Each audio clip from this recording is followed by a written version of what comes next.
بسم اللہ الرحمن الرحیم۔ السلام علیکم ناظرین، امید ہے کہ آپ خیریت سے ہوں گے۔ میرا نام امتیاز خان ہے اور میں اس شو کا ہوسٹ ہوں۔ میرے ساتھ شامل گفتگو ہوں گی میڈم سنیلا سعید۔ شکریہ میڈم آپ کے وقت کا۔ ناظرین، انسانی تاریخ میں لکھائی کی ابتدا کم و بیش 3200 سال پرانی ہے۔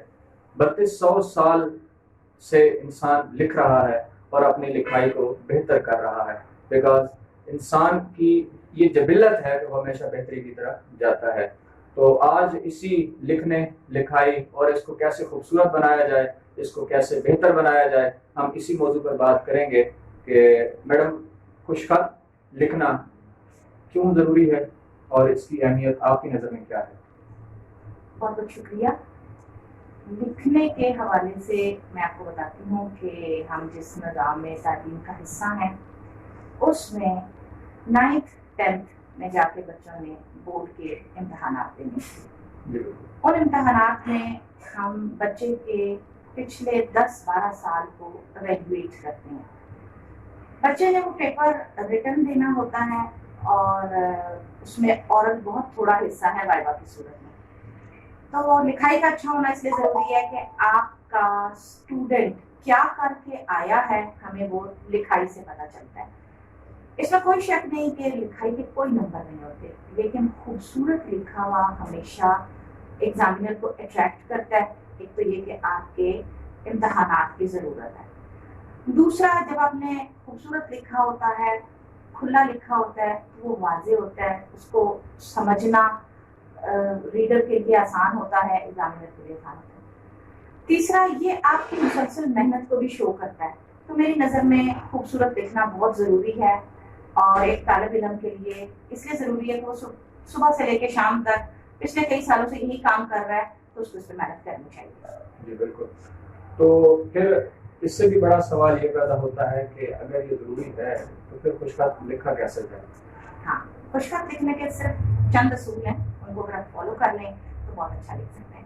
مثلاً سب سے پہلا اصول تو یہ ہے کہ آپ کی بیٹھنے کی پوزیشن بالکل ٹھیک ہو۔ مثال کے طور پہ یہ ٹیبل ہے، میری چیئر ہے، تو مجھے اس کے اوپر بالکل اسٹریٹ بیٹھنا چاہیے اور قلم جو ہے وہ ہاتھ میں اس طرح لینا چاہیے جس سے میرا قلم کے اوپر بہت زیادہ دباؤ نہ ہو۔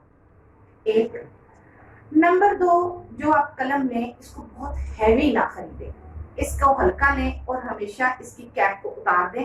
قلم جتنا ہلکا ہوگا رائٹنگ اتنی تیز ہوگی، اتنی صاف ہوگی اور وہ تیزی سے لکھا جا سکتا ہے۔ 2 نمبر 3، بہت باریک بہت موٹا قلم نہ خریدیں، درمیانی سی سیاہی والا لیں جس میں تھوڑی سی انک استعمال ہو رہی ہو اور آپ آرام سے اس کو لے کر پورا پیپر مکمل کریں۔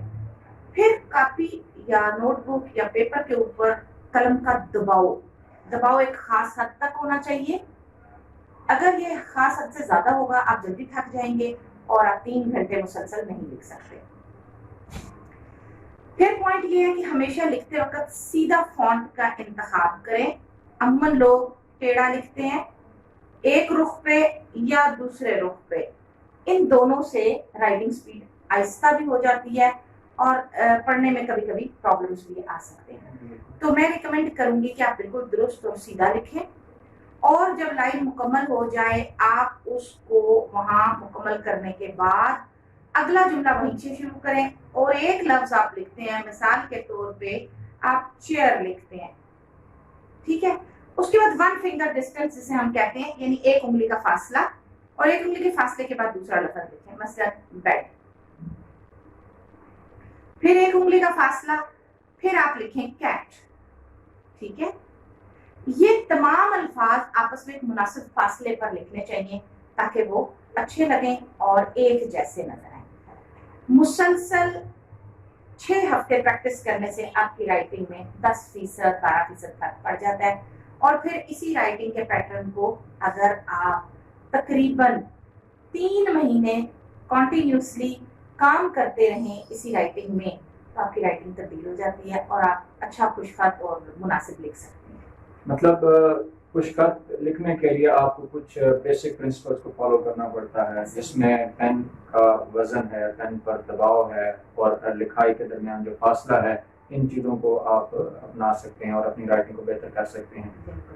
ایک اور چیز یہ بھی دیکھی گئی ہے کہ بچوں کی جو رائٹنگ ہے اردو میں اور انگریزی میں اس میں بہت فرق ہوتا ہے. دونوں کی الگ الگ مشق کرنا بھی ضروری ہے. درست کا اردو کا اپنا پیٹرن ہے، اس کے ہجے، الفاظ، لکھائی کی بناوٹ، اتار چڑھاؤ انگریزی سے قطعاً مختلف ہے. انگریزی میں بچے جلدی اچھا لکھنا سیکھ جاتے ہیں، لیکن اردو نسبتاً مشکل پیٹرن ہے، اس کو لکھنے کے لیے ذرا زیادہ پریکٹس کی ضرورت ہوتی ہے. بہرحال دونوں کی پریکٹس کرنی چاہیے، کیونکہ آپ کو جب امتحانات دینے تو دونوں میں ہی دینے ہیں، تو اس کے لیے آپ کو دونوں میں پریکٹس کرنی چاہیے. پریکٹس کے ساتھ دونوں کو بہتر کیا جا سکتا ہے. ٹھیک ہے. اور آپ کیا سمجھتی ہیں کہ لکھائی کو بہتر کرنے کے لیے تقریباً کتنا وقت درکار ہوگا یا ڈیلی کتنی پریکٹس کرنی چاہیے ایک اسٹوڈنٹ کو؟ یہ ڈپینڈ کرتا ہے سیکھنے والے پر بھی، کہ سیکھنے والا کتنا ایگر ہے، کتنا شوقین ہے. اگر کوئی بچہ بہت شوقین ہوتا ہے لکھائی کا تو وہ چند ماہ میں اپنی رائٹنگ بہت اچھی کر لیتا ہے. اور اگر کوئی بچہ جسے ہم سکھا رہے ہیں اور اس کے اوپر تھوڑا کام زیادہ کرنا پڑ رہا ہے، بچہ ولنگ نہیں ہے، تو یہ زیادہ عرصہ بھی لگ جاتا ہے. بہرحال میں اس میں آپ کو یہ واضح طور پہ بتا دوں کہ بہت جلدی ہونے والا کام نہیں ہے، اس میں اکثر لوگوں کے سال بھی لگتے ہیں. مطلب یہ ذرا صبر آزما کام ہے، اس میں ٹائم لگے گا اور آپ کو صرف پریکٹس ہی اس کا حل ہے جو آپ کر سکتے ہیں اور اس کو بہتر بنا سکتے ہیں، لیکن ناممکن نہیں ہے. نہیں، بالکل ناممکن نہیں ہے. ٹھیک ہے. اچھا میڈم، ایک اور چیز، لکھائی کی صفائی کرتے کرتے اسٹوڈنٹس اکثر جو ہے وہ اپنی رفتار کو بھول جاتے ہیں، تو لکھائی میں رفتار کی کیا اہمیت ہے؟ دو چیزیں ہیں، ایک اچھا لکھنا اور ایک تیز لکھنا. جو ہم پریکٹس کرواتے ہیں بچوں کو ایگزامینیشن کے حوالے سے، تو ہم انہیں کہتے ہیں کہ آپ خوش خط لکھیں اور اچھا لکھنے کی پریکٹس کریں. اس کا یہ طریقہ ہے، جب آپ کی رائٹنگ پیٹرن ایک دفعہ بہتر ہو جاتا ہے تو پھر آپ کوشش کر کے ایک گھڑی پہ ٹائم لگائیں 5 منٹ کا اور اپنی اسپیڈ چیک کریں. لگاتار 2-3 ہفتے جب آپ اسپیڈ پیٹرن کو فالو کریں گے تو کچھ ہی وقت میں رائٹنگ اچھی بھی رہتی ہے اور اسپیڈ بھی تیز ہو جاتی ہے. تو گویا کہ پہلے خوش خط لکھا جائے اور بعد میں اس کو تیز لکھا جائے. لکھنا چاہیے. ٹھیک ہے. میڈم، ایک اور چیز بھی دیکھنے میں آئی ہے کہ جو خوش خطی کی اہمیت ہے، جو لکھائی کو بہتر بنانے کی کوشش ہے، وہ پہلے اور اب شاید ایک جیسی نہیں ہے، تو اس میں بھی کیا درست بات ہے؟ درست ہے. پہلے خوش خط لکھنا زیادہ اہم تھا، اب اتنا اہم نہیں رہا. اس کے پیچھے آپ کو پتہ ہے کمپیوٹرز کی یہ جو ڈیولپمنٹ آ چکی ہے. پہلے دفتروں میں جو تمام خطوط لکھے جاتے تھے وہ ہاتھ سے لکھے جاتے تھے. پہلے اپلیکیشنز جو دی جاتی تھی وہ ساری ریٹن جاتی تھی، ہینڈ ریٹن ہوتی تھی. اب یوزلی ٹیکسٹ بھی کر دیتے ہیں لوگ، ٹائپنگ کا دور ہے، اور جو کام زیادہ تر جاتے ہیں وہ ای میل کے تھرو جاتے ہیں. اب وہ پوسٹل نہیں جاتے، تو آپ خود دیکھ رہے ہیں کہ اس کی وجہ سے خوش خطی کی اہمیت بھی کچھ کم ہو گئی ہے. لیکن بہرحال جو کچھ آپ نے ہاتھ سے لکھنا ہے اس جگہ پہ کمپیوٹرز کا کوئی عمل نہیں. ہاتھ سے لکھنے والی چیزوں کو پھر بھی آپ کو لکھنا چاہیے. ایک اسٹوڈنٹ جب اس کا کام ہی پڑھنا ہے، مسلسل 12-13 سال تو بچے جو اسکول لیول تک پڑھتے ہیں وہ اور کوئی کام پیرنٹس کے ساتھ نہیں کرتے سوائے پڑھنے کے. تو پڑھائی کے دوران جب آپ کا مقصد ہی پڑھنا ہے تو پھر آپ کو رائٹنگ کے اوپر بالکل توجہ دینی چاہیے. اہمیت تو آگے جا کے پتہ چلے گا، لیکن شروع کی کلاسز میں بچوں کی لکھائی اچھی ہو جانی چاہیے. پچھلے دور میں اچھی رائٹنگ والے کو بہت قابل سمجھا جاتا تھا اور اس کی بڑی تعریف تھی، لیکن اب چونکہ دیگر چیزوں کا دور آ چکا ہے تو اتنی اہمیت نہیں ہے. ٹھیک ہے. بہت بہت شکریہ میڈم آپ کے وقت کا. آپ نے ہمیں بہت اچھی چیزیں بتائی. امید ہے کہ اسٹوڈنٹس کو اس سے فائدہ ہوگا اور وہ ان چیزوں کو اپنائیں گے اور اپنی رائٹنگ کو بہتر بنائیں گے. ملتے ہیں اگلے پروگرام میں، تب تک کے لیے اجازت. اللہ حافظ.